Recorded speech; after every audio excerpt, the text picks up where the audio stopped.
when we are so close to our buyers and sellers for this period of time, and a lot of people will say, well, after that, it's not really my job. And I get confused. I'm not sure where I should show up and for certain things. And I said, we got to set the expectation of what is there, because the client just non-consciously has this expectation, because during the process, if there's an issue with a sewer scope, I'm going to call Garrett and Garrett's going to have a conversation with me.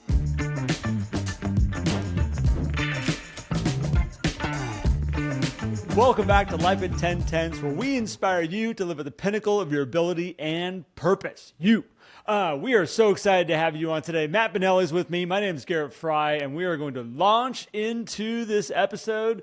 I had the most interesting coaching call the other day, Matt. We were talking about the frustrations that sometimes people try to avoid, or they get nervous about, or weird things that can happen working with people that they know and they like and they trust. And it's funny, we see people that actually kind of go like, I don't work with friends and family. We don't want to do that. We see this, and we're going to talk about it today. But the situation that brought me here, good morning, sir, by the way. Good morning.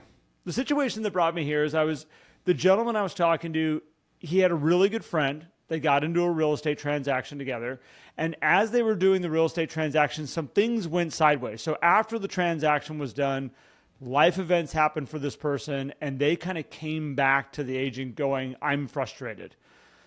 And it was an interesting conversation because he was taking a lot of it really personally. It was really affecting him because he cares about this person. He's like, I really like them, and I feel bad that they're going through this right now.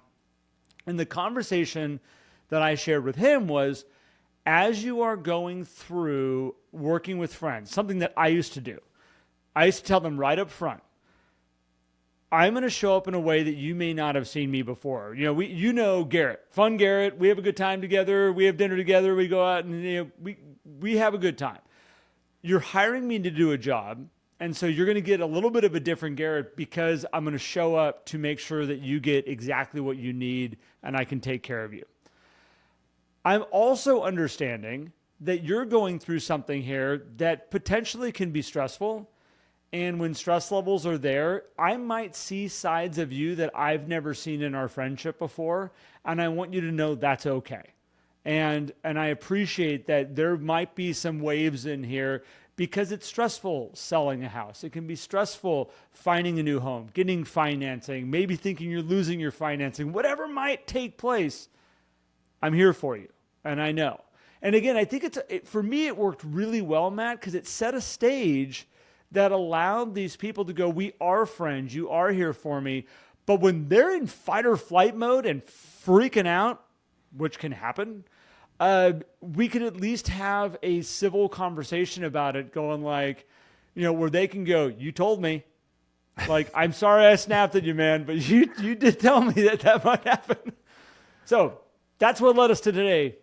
I love this topic because there are a lot of people out there like, yes, this happens to me like all the time, particularly the post-transaction stuff, like these instances, because just from a business perspective, we're so involved every day, every week with our buyers and sellers. And then after the transaction, we're not as involved, not because we don't want to be. It's just there's our job, the job has ended. And now we've moved into relationship management. We moved into kind of the advisor role, right? And the follow-up sometimes, Matt, like that's something that a lot of realtors don't have a great plan for, is from the moment that deal closes to follow up. And there's things like this. This poor lady had a sewer scope that something went wrong with it. And I do have to ask the question. I didn't ask him, like, what was your follow-up after the sale? Was there a big amount of time where like things started to brew? Like the frustrations are like, I'm a little irritated by this. And the next week I'm not irritated. I'm starting to get mad. And the week after that is like, now I'm pissed, and I'm pissed at you. Like it happens. Like, why didn't you tell me about that? I think because this gets into expectation setting, because I think when we are so close to our buyers and sellers for this period of time, and a lot of people say, well, after that, it's not really my job, and I get confused. I'm not sure where I should show up and for certain things. And I said, we got to set the expectation of what is there, because the client just non-consciously has this expectation, because during the process, if there's an issue with a sewer scope, I'm going to call Garrett and Garrett's going to have a conversation with me. After the sale closes, and if it's usually within the first like week or two, agents are pretty responsive.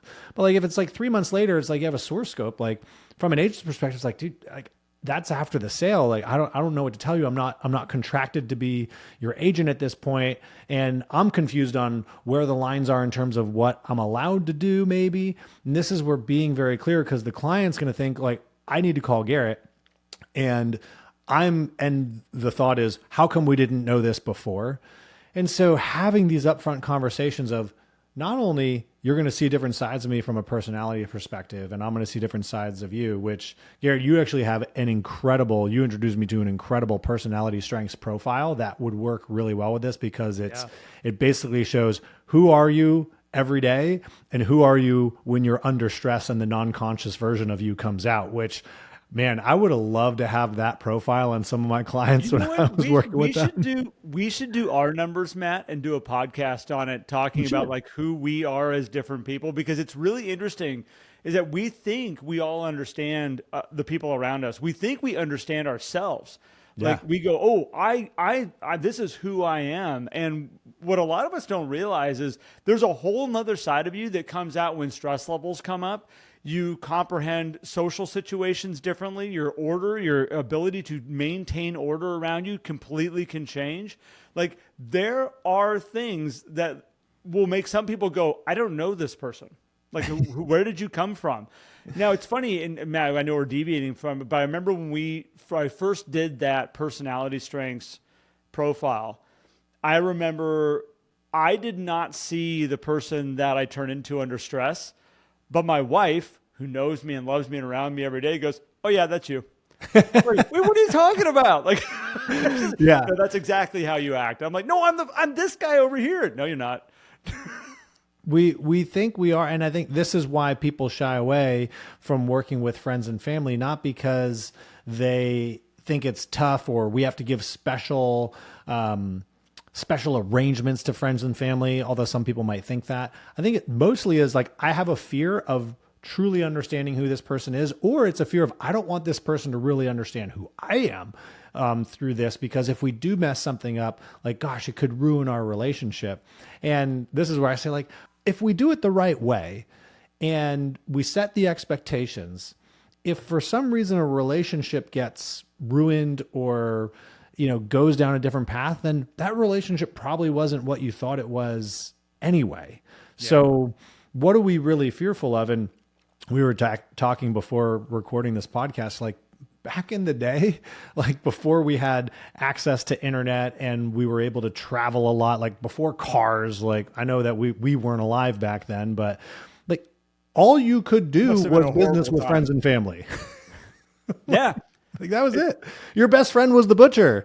Your other best friend was, the town tax collector or whatever. Even that was like my enemy at that time. It was like, and then your other friend, ran the community service, You had the blacksmith, place. You had the baker, everybody had a role in a town. And these were your people. This was your network, and you were friends with them. You went to church all together. You went like this. You hung out at the pub afterwards, and you knew the pub owner. You're like, hey, we're going to go over to John's and grab a pint.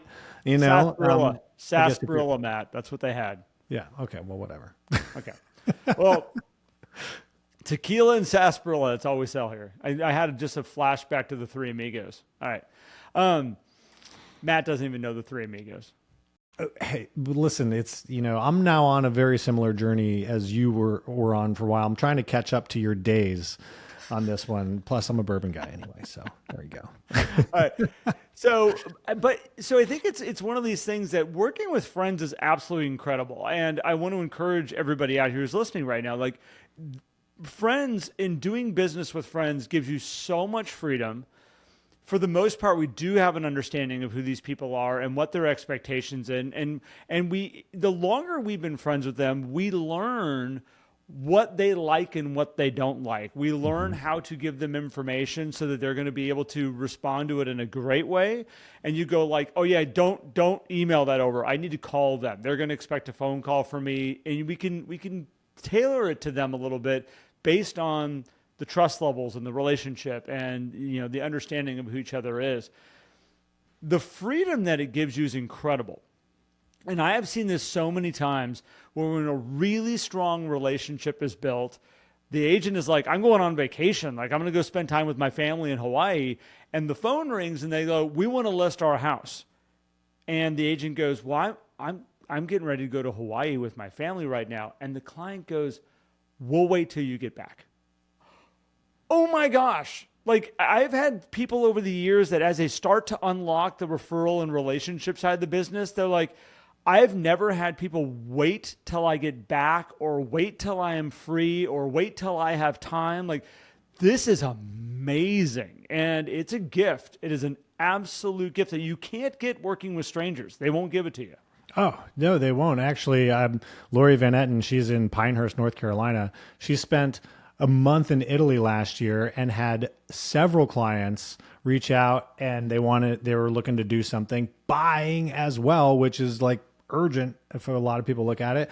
And they all said, oh, we'll wait until you get back. No problem. We'll wait. Have a great time in Italy. We'll see you when you get back. And it's because she's developed really great relationships with these people prior to doing business with them, right? So they become friends and family.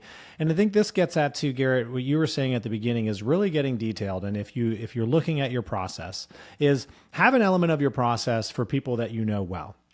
And I would even extend that beyond friends and family to, acquaintance that we've had experiences with in different venues where having a conversation about how our personalities change and how we're going to show up and how they might show up is going to be really helpful. And even with brand new clients who are referred to us that we don't really know very well, I think it's useful to have this conversation because it allows you to also move those expectations from not only personality, but also to how we communicate. Because a lot of people have challenges with time restraints on communication and everything. And then we start to assume people are seeing.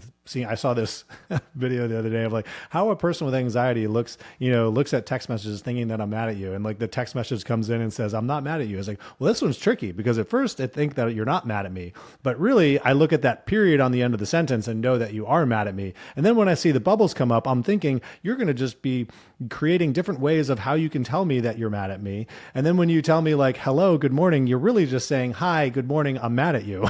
It's just like, this is what we think about when people are communicating with us. So if we can set these expectations on personality and boundaries about how we are professionally versus how we show up in our personal world, all of a sudden the working relationship gets so much better. And I've experienced this too, Garrett, and I know you have.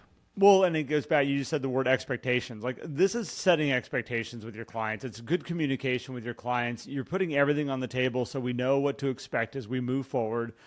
And I think it's not a bad idea, and you can easily do this. Anybody who's listening right now can do this. Sit down and look at the timelines of a transaction. There are timelines that are really comfortable, low tension, low stress. And then there's times of super excitement, like super excitement. We found the house. We're writing the offer. We're writing an offer. Like, how cool is this? So we got that moment. And then there's this moment of getting the response back on the offer.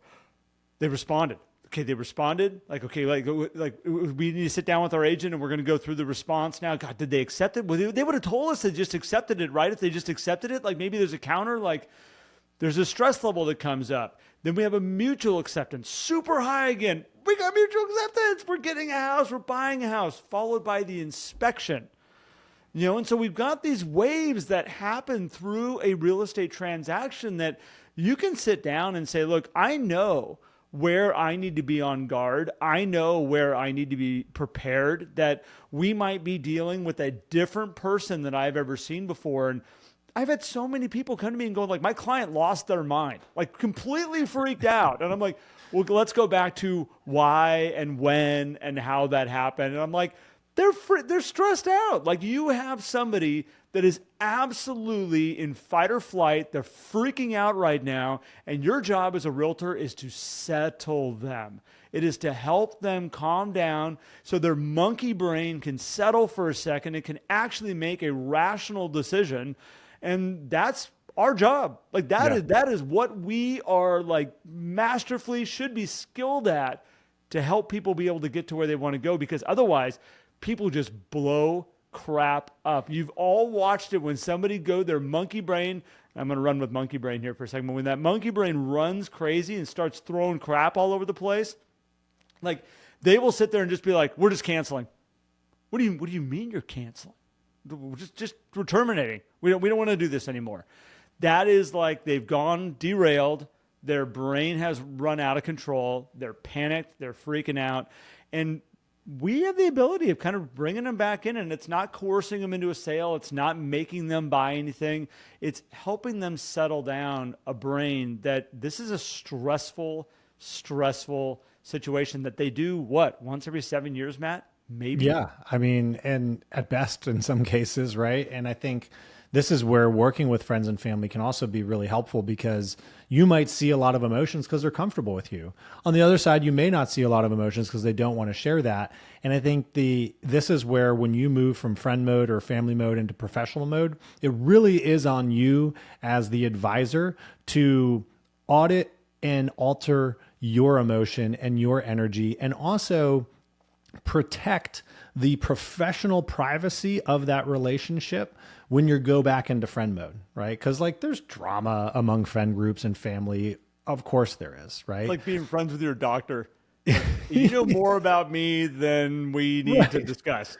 But like, with family and business, a lot of times, like then if something goes astray in the business, we bring it into the family conversation or into the friend group. And like, that's where you have to do a really good job on siloing that, right? Because I've seen people say like, oh, my brother didn't use me to buy a house or to sell his house. He's dead to me. And I'm like, why? Like, you're going to ruin your family relationship because of that. Like, you're the professional. We got to pull that back in. Yeah. It sucks that they didn't use you. I get that. Particularly if you like gave them every reason to use you, but we have to understand if that was any other person out there, you wouldn't be pissed. And from a professional standpoint, that's the energy we have to bring when we're working with friends and family. And if you set the expectations up front on how that's all going to work, it's going to be easier for you to perform on that. And you're going to maintain really good, healthy relationships. I understand like there's nuance to this too. But we're not getting into those little nuance moments, because ultimately, if you bring the responsibility back on yourself, maybe you mess something up too. We got to look at that too. You got to take some responsibility. Well, and I think that it's probably a really good conversation, Matt, is I think that sometimes when somebody said this to me one time. They said, when it comes down, how'd this work? They said, why do we give better service to strangers? And I think that, when we're working with friends, sometimes we can let our guard down because we can be a little bit more loosey-goosey. We can not do a buyer process with them because it's our friend. It's our friend. And then we wonder why we got into trouble halfway through the actual buying of a house when you skipped all your processes up front because they're your best friend. And you think these processes are just a formality, and they're really actually to give the best service you can possibly give. Don't do that to them. And so I think that that's an interesting element to pay attention to also is that what level of services are you giving to people? And do you cut corners with the people that you actually really feel that it's like, but they love me. Like, I don't need to do that. And I don't want to do it to them. It's just, it's an inconvenience. You got to be really careful. We see it with repeat clients. They'll be working with a repeat client, be like, oh, did you do your buyer process? Like, well, I mean, I know these people. I'm like, I don't care if you know them. Like, we gotta know them today. And this gets into Garrett too. You mentioned like kind of slacking on things, the discounts, right? The discounting that goes on when you're working with friends and family. And like, that just needs to stop. Like I tell friends and family when they're like, hey, let's work together. I'm like, cool. Like whatever your price is, like, give me your price. Like, I might try to negotiate with you because maybe we have a relationship. I'll see what you can do. That everyone's going to ask for a discount. The more you hold on, well, this is what my service costs, particularly in this industry, because there are so many unknown variables. Once you discount and all of a sudden things get hard, now you're going to be regretting that relationship because you gave the discount, and now your energy is going to get messed up, but it's actually your fault because you gave the discount. If they don't want to work with you because you won't discount, that's totally fine, by the way. They can go work with whoever they want, and that should not impact your friendship at all, but don't discount your friends. Don't discount them. You can barter, you could figure out different ways maybe you want to do it, but my whole philosophy is charge me what you charge, because I don't want to be a drag on you, and it should go the other way too. Well, and I learned a long time ago, when you're working in really good relationship style businesses and you're building a really strong referral network, Matt, the worst thing you can ever have is friends talking and find out that one person got a different service than the other person. Oh, yeah. You know, whether it is the money that they spent, or like, wasn't it awesome that Matt had this service done where these people came in and cleaned the house and it was spotless? Why did they get that and I didn't get that? Like, wait, hold on a second. Wait, what did he do for you? Like, how did that work out? And the funny thing is, I'm not going to sit there and be like, so Matt, what did you get? And how did that, like, what was it? I'm not going to dive into that big. I'm just going to walk away going, Matt doesn't treat people the same in his business, which means in the nude model, which we should go back and talk about sometime here, but when it comes down to dependability, that is a dependability problem. Yeah. I don't know that these people are going to get the same service as this person over here. So when I tell them this is what you can expect about working with Matt Benelli, I might be lying to my friend. I'm not going to do it. It's a big question mark. We've got to be on point with offering the same service to everybody, and part of that is your fee. Yeah. Oh, it's a huge part of it, because that's going to impact what you do for your service. Because the reason why I didn't do the cleaning for you, Garrett, is because you asked me to discount my fee. It's like, well, I didn't really know that was an element of what would happen. But your house was so clean. You know, your house was, your house was perfect. We didn't need to do that stuff. Yeah, and here's the funny thing about a really clean house. There are different levels of clean. And the person that has a really clean house, that house is still not clean enough for them. There are still things that they're walking around going like, oh, there's dust on that over there. I know this because I live with one of these people.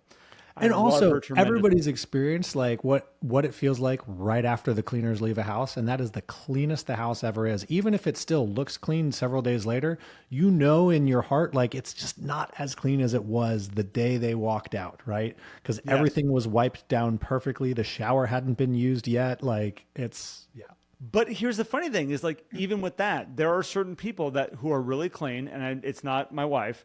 It is my daughter, and I love her for it. And I love it because she will clean the house. It's beautiful when she does it. But it's an interesting thing that, like, when you skip that service because, oh, you guys already keep your house so clean, we didn't need to do it. In their mind, like, oh, what do you mean? This is the way we live in it. Like, it's not clean. It's not clean. Like, I wish we could have had that service. You got to be very careful with that type of stuff because, again, everybody gets the same, Matt. That's the easiest way to do it. You want to save yourself? Make a service that everybody receives all the same options, all the same stuff. You can do it at some different intervals. There might be some people that you're like, we're going to bring the cleaners in again because you guys trashed it. You might have certain things you have to change a little bit in that way, but everybody needs to know that they're probably going to get cleaner if they're going to get it. They need to know they're going to get staging if that's something you're offering and putting out there. All these things have to be consistent. And this is what I would do with friends. If you want to bring more value to your friends and family too, is don't discount, bring maybe a little extra level of attention to them because they're going to get it anyway because they're your friends and family. They're going to be on the personal text message strings and stuff like that and probably get a little bit better communication just because of who they are. And here's the opposite benefit of the referral. Like, it'll go really badly if you give different service, but here's the cool thing. If you give great service to a friend or family member, other friends who are in that group who have not experienced your service will refer as if they had because they trust all the other friends. They're like, man, I heard Garrett had an incredible experience working with Sarah. And so I trust Sarah now. I am totally referring her out because I've never used her. I haven't had a need to buy or sell, but Garrett used her. And man, the experience I heard was incredible. So now I trust referring her more than I did before with her just being a friend of mine. Yep. And so like your referrals can unlock at a new level if you do choose to work with friends and family, perform well, like the referrals are going to be so much better. And this is what we see in people's, and particularly in this business that is so relationship driven, over 67%. We talked about this on another thing, and I went on our last podcast, but I went and added up all the stats, Garrett. Over 67% of buyers and sellers find their agent through a personal contact, either that realtor's there or some other variable of a personal contact. So over 67% are relationship driven decisions on who they're going to use. So why not use your existing relationships to help drive that bus? I can't wait to see the 2025 report because I think we're going to see it actually go up. I am seeing referrals right now at a higher level than I've ever seen them. Every person I'm talking to, when I'm tracking their business, I literally am trying to figure out if I'm doing the numbers wrong or if I'm hearing them wrong, because I'm like, oh, yeah, you actually have a crazy high amount of referrals coming in. And I think it's just the sign of the times kind of currently right now. But swinging this all the way back to where we started this, Matt, I think, we talked about setting some expectations up front about what the working relationship is going to be as we are working as friends together. And it's easy to, sometimes you think you're going to get that person that's that is the person as a friend. And I think for you as a professional, you need to set the stage as a professional because they're hiring you for a job. And I think also we just need to have an understanding with them that we might see some sides of them that we've never seen before. They might see some sides of themselves that they've never seen before as we go through this, depending on what comes up and what happens. And it's an opportunity to really be a professional for somebody when you can help them see that what's going to happen here. You've been here before. This isn't like we're just like, let's go find you a house. Like there's a whole nother side of this buying the house process that we just need to be aware of. And part of being a professional. It's like if you were a doctor and you die, well, here, I'm going through some life stuff right now. My dad recently passed away. And some of my really good friends are like, you might feel like you're okay.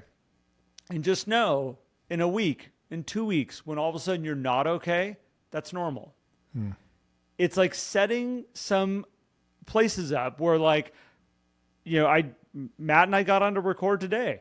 And I came on and I'm like, not okay, dude. Like, I'm not in a space. This recording's going to happen today. And it took us, 45 minutes of hanging out and talking and just and I wasn't like, oh, well, suck it up, Garrett. Like, we got a job to do, man. You need to pull it together, dude. No, it was a great moment to but we worked through it. Obviously, we're here. We had, I think, a great episode here. But I think those are those weird expectations as people are going through something they don't usually go through. This is my first rodeo with this, by the way. And as much as you can sit there and go I got this, I'm okay. Like I've processed, I'm good. We saw this coming. There's that place. And one of my friends said, he goes, you might get angry. And I'm like, I don't think I will. And I was like, I saw it creep up a little bit the other day and I was like, no, we're not doing that. Not going there. But it's having that understanding and having people be able to say you might experience this. We're not saying you're going to experience it. Like when you're doing a real estate, I'm not going to say, oh, we're going to come across some really hard stuff and you're going to freak out and I'm going to see a different side of you than I've ever seen before. And just so you know, I'm understanding of you being insane. We're not doing that. We're basically saying these things might happen. And we just need to be understanding about it. And we need to love each other and take care of each other as we go through this. And that's where we're at. Such a great point, too. I think a lot of people forget, or I should say a lot of people try to apply a lot of rationality and math to real estate transactions. And I get it. I mean, particularly when there's a lot of money involved. And we have to apply that stuff. But then we sometimes set aside how much emotion is coming in and how dominant emotion is in the decision process, particularly with personal real estate. It always is going to dominate over the numbers, every single time. And so setting that expectation of here's some emotions you might go through. You may not. I've done deals with people where it's just been happy the entire time. And it was man, I want to do more of those deals. But you don't know when those are coming. And I've done deals where it's happy and all of a sudden it's we're at the closing table and anger everywhere. I've seen people get ready to throw 6 figures out the window because of a $100 light fixture. This is what happens when emotion comes in. And if we set the groundwork, the expectations, and we just say, hey, this could happen, then it's a lot easier for you to handle too, because you've already said it. You're like, All right. Well, I guess we're gonna go into this one. I'm ready for it.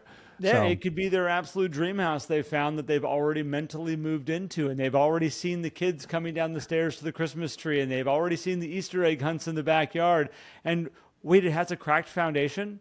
Like, wait, what? oh, this Like, what house is is that? How trash. bad is the cracked foundation? Sellers are Like, trying to scam us. yeah, and it's like we all of a sudden there's something wrong with this dream that I have, and you all of a sudden watch somebody go from like total joy and happiness to mad that the seller was trying to hide something because they must have known this and they were thinking they were going to pull it by us. Like you never know what's going to happen. It's craziness of real estate. It's why all of you get paid what you get paid, and because it's not just transferring home to home from buyer to seller. That's not. There's so much more going on here in a real estate transaction, and I think it's one of the things that a lot of people, as the consumers, they don't get a chance to even remotely understand it. And it's where there can be a lot of misconceptions about why do realtors make what they make? Why do they do what they do? And like, I've had a lot of realtors that have come back from transactions like that. And they're like, I don't want to do this business anymore. And I'm like, Yeah. and that's why there's the compensation that there is, because this can be hard and it can be emotional. It can be tough, and you can get invested in these people and their outcomes and their stories and their situations that, yeah, it keeps you up all night long, and it makes you sit and cry every once in a while, and it makes you sit out in the back and have an extra glass of wine going, maybe I could bag groceries. Maybe that feels like a good, I can't do it anymore. Do that. I don't think I would mess that one up. And I will say too, to kind of put a bow on this one, Garrett, is like when you set those expectations as you described, it will validate the value throughout the entire transaction. And at the end, I think the consumers have a better understanding of who you are and what you do as a service for them when those expectations are set up front versus when they don't, regardless of what happens in the transaction. And so take a look at your process, see where you want to apply some upfront expectations, but then also throughout, just be like, hey, as we're going into this phase, I just want to like, here's some things that, some emotions that could come up and it's okay, right? Give them the permission to emote a little bit with you so that you can step it down into the transaction. Because if you don't give them that permission, they might be driving over to the seller's house and knocking on the door and getting face to face with somebody. So I've seen that happen too. Vision of like, we're going on a whitewater rafting trip. Isn't this going to be fun? And about like 4 hours into the trip, there's like this 100-foot waterfall that you have to traverse down the side and whatnot. And they're going, you never warned us that we could be here. This is not fun. This is not what we signed up for. Like whitewater, I thought you knew. It's good to like that. That's where the expectations are great. So you can be, at the beginning of the trip, you can be like, just so you know, there's going to be some pretty crazy waterfalls, and there's going to be some pretty crazy rapids coming up. And don't worry, I got you. Like, yeah. I'm going to talk you through them. We're going to get through them. It's going to be great. But just a heads up, like, expectations are amazing, man. It is. And we got you. We got you, the listener. We got you covered. We know what you guys are going through. And that's why we do this podcast. We hopefully want to bring value to you guys so that you can then go deploy this into your business and have a more fun business, a more profitable business, and ultimately a much better lifestyle for yourselves. And so if you are looking for a little bit more, don't hesitate to head over to lifeat10tenths.com and check out our different levels of membership into our community. We have a starter membership that gets you some extras, some bonuses from the podcast, and our mindset videos every single week where we talk about things like this to help you get through some of these tough things. And then we have our 11 Circle group coaching program, which is incredible. We're in there every week. Frameworks, Q&A, guest hosted workshops, which we call the Success Labs, a whole community of awesome people that are there supporting each other, co-work. There's just so much stuff that goes on there. Or you just stay tuned to the podcast. Keep tuning into this because we're not stopping. We ain't stopping, and it would mean the world to us if you get value out of this to share it with somebody who you feel might get some value out of it as well, because that's how we can grow and continue to do this, the more people that are listening. So thank you guys for tuning in. We really appreciate each and every one of you. Garrett and I were looking at some numbers this morning. We're like, gosh, how cool is it that there's that audience out there listening to us every day? Like, it's still extremely humbling, even, doing this for now over 6 years of podcasting. Like, it always is humbling to just see like, man, there's people out there that are listening, which is really cool. So thank you guys. We appreciate you. Thank you, everybody. You guys have an amazing day, and we'll be back soon.